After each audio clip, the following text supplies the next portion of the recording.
Hi, folks. Welcome back to Monks and Punks. We have a very special guest today. It's Dr. Sophie Gonick, who's close, near and dear to my heart, my close companion, my wife, my compadre, my partner. And we are going to be discussing something that's near and dear to her heart, which is immigrant rights and human rights and sanctuary. Dr. Gonick, welcome to the program. Thank you, Mr. Hicks. Yes. Well, this is a very special event because we are producing a event on the 28th of September at our Quaker meeting. That's Sunday, 1 p.m. It's a free event, and now we've decided that you will host it. So why don't you give us the quick rundown on who's going to be there and why you're excited?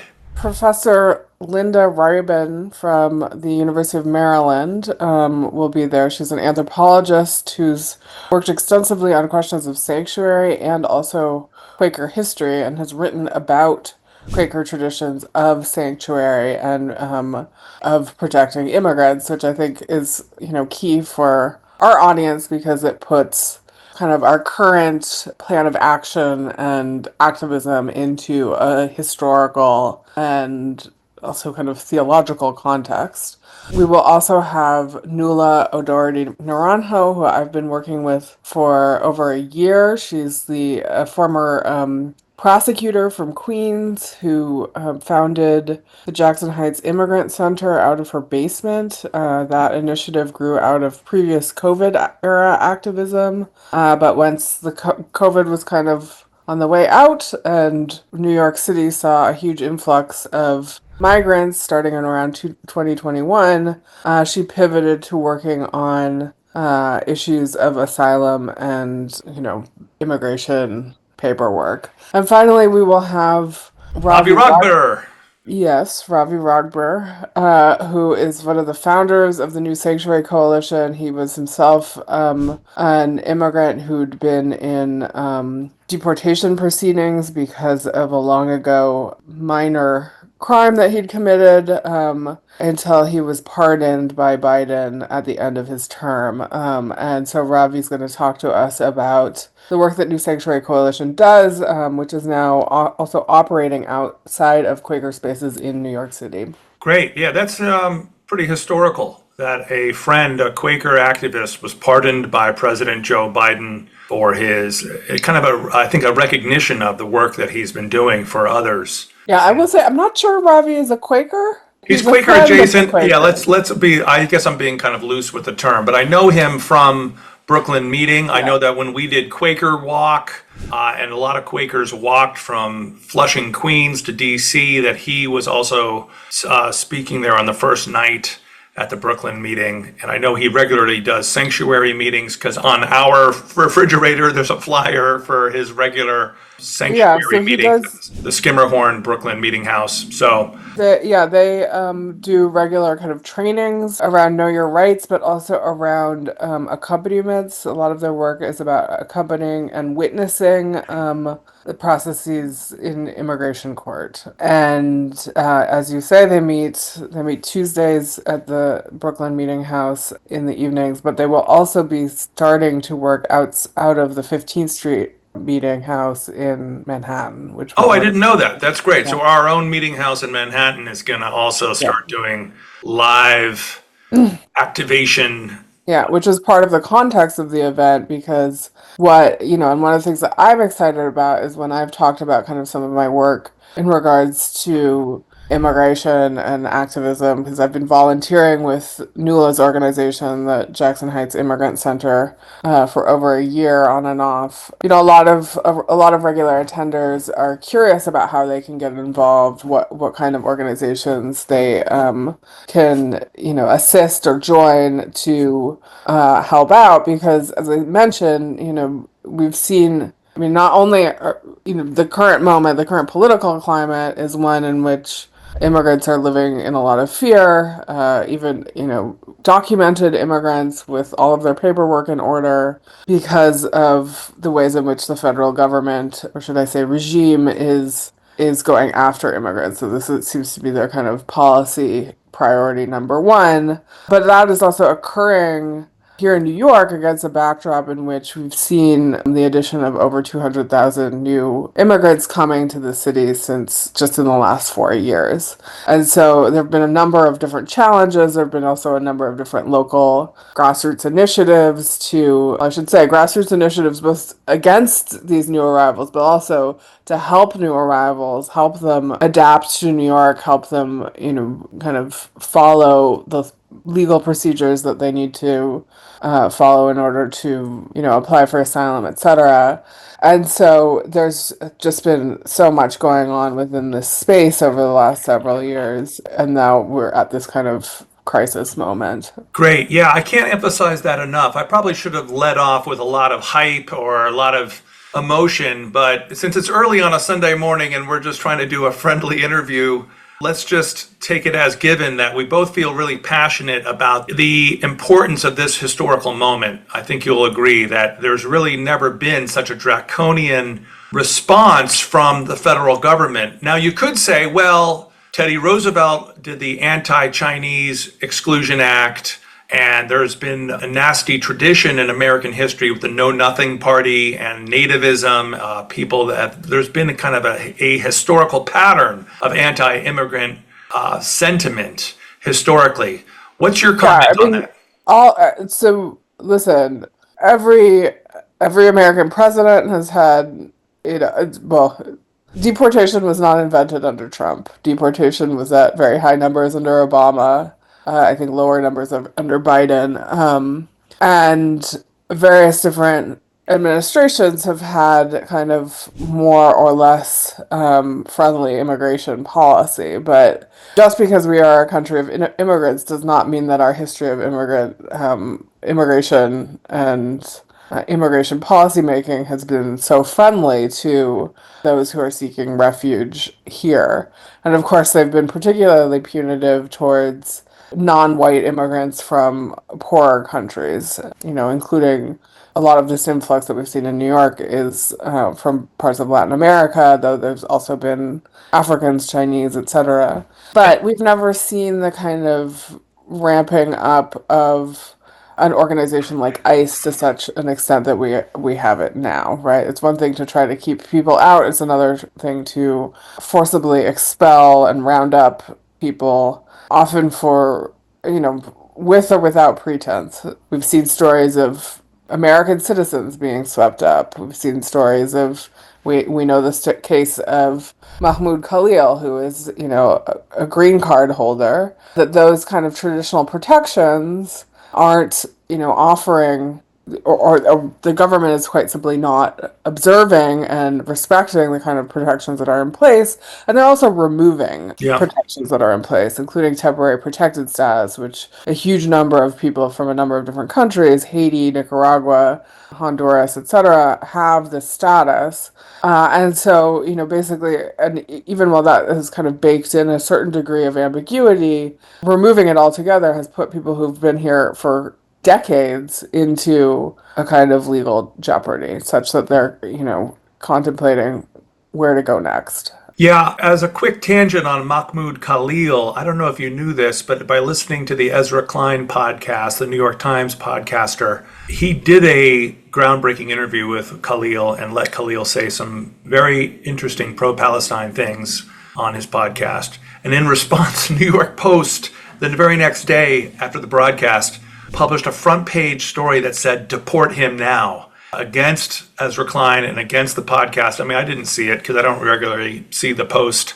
at newsstands, but and Mahmoud Khalil has an American wife and he has a green card and he has a kid that was born here. And for the New York Post, to be calling for his deportation is a pretty ugly moment. And I wanted to pivot to your own work. I know that your last book was called Dispossession and Dissent, and you covered Ecuadorian immigrants in Spain, looking at housing issues there. But now you're doing some research and field work in Jackson Heights with immigrants in our fair city. So tell us more about your current work. Yeah, so first, the reality of getting married and having job requires my presence in New York. It seems to kind of mitigate against doing research in Spain, and so I thought I'd study something much closer at hand. But I was also, of course, observing the realities of a massive immigration influx. And what really kind of, sparked this current project that I'm working on is the question of, these kind of intersecting crises. On the one hand, we have this huge influx of new arrivals, low income immigrants struggling to find work, but they're also struggling to find housing. And they're coming to New York in a time in which we're at, absolute kind of historic, affordability crisis in terms of the fact that New York City is increasingly unaffordable for just even middle class people. And a lot of what's driving that unaffordability is housing. That housing is incredibly expensive. It's hard to find. It's, often insecure, particularly if you're low income. And so I started this project as kind of trying to figure out how new arrivals were finding housing outside of the shelter system, because the shelter system only guarantees you usually 30 days if you're a single adult. And so that meant that there was this huge number of people who were also trying to then find housing in a very hostile housing market. And so I've interviewed 22 immigrants, almost all of them new arrivals, mostly from Ecuador, a few from other areas of South America and Latin America. And, what they're finding is a lot of kind of substandard basement apartments that charge a huge amount of money for, basically an illegal room. And, new work is then going to, what I'm really trying to understand, I think, going forward, is this kind of immigrant real estate market, both the kind of how people everyday low income immigrants navigate kind of substandard housing markets, but also how those substandard housing markets are produced through previous rounds of immigration and investment in the built environment. Because, in fact, a lot of the landlords who are renting out these basement apartments are themselves immigrants. And so I'm interested in kind of tracing this history and its kind of social realities with an eye towards kind of, the role of real estate and property markets in immigrant everyday urban life. Great. So our event, once again, is on the 28th of September. It's in about 4 weeks, and it is free, and it's at 1 p.m. It's at 15 Rutherford Place in Manhattan. There is actually a complimentary light lunch served at 12:30, so people can come for lunch. I hope that people can network, meet other activists, get creative ideas for creative nonviolent resistance to the insanity and racism in the world. And what are your hopes for activism coming out of this event?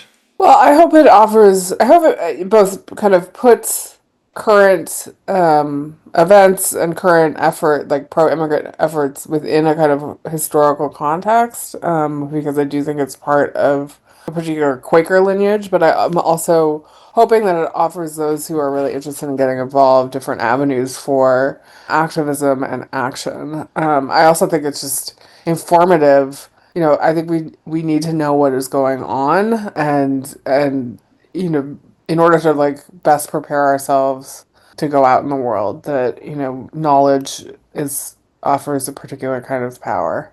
And well, I mean, you mentioned the New York Post's reaction to Mahmoud Khalil's interview, and I think it's also important for us to think about messaging. How do we talk to others? There is, while polls have shown that a majority of people are opposed to what's going on, are opposed to the kind of rounding up of immigrants that ICE is pursuing, there is still a very significant number of people who are all in, who are cheering it on, who are taking, photos with the sign in Florida that points towards alligator Alcatraz. And that, again, knowledge is power, and also being able to learn how to kind of message on these issues, I think is one way that we can help to combat a lot of this anti-immigrant sentiment. Knowledge is power. Beautiful, beautiful. And as you know, in Quaker meeting, we believe in the inner light that's in every person. So that idea of knowledge is power is similar to this idea of a kind of a democracy of theology, of light being in everyone, including every human being, whether they were born inside of an imaginary border or not. The next site of National Guards and Yes, get your papers ready. I mean, the only two things that I want to add is, people have been migrating since the beginning of time. Right. Migration, and that migration is not going to stop. And migration is particularly not going to stop because of the way capitalism, addicted to fossil fuels, is also making parts of the world uninhabitable. And so we also need to think about the fact that even if you loathe migration, in particular if you loathe migration, something like, anti-global warming policy, or an anti-immigration policy, right? Yeah. Because it helps to keep people where they are at. And so to think about the various overlapping, honestly, crises in which we are living, and that, each of these exacerbates one another, that they are not independent from one another. Absolutely. We're wrapping up the second hottest summer on record right now. That's the moment we're in right now. Second hottest summer ever right now. There's a drought in agricultural zones. Just listening to Bureau of Labor Statistics show on WNYC recently talking about drought and heat, and second hottest summer ever is the summer we just had. So think of, I like how you're talking about intersectionality with different issues. That's really great. So one final plug, September 28th is our event. It's free. It's in Manhattan. It's on Sunday.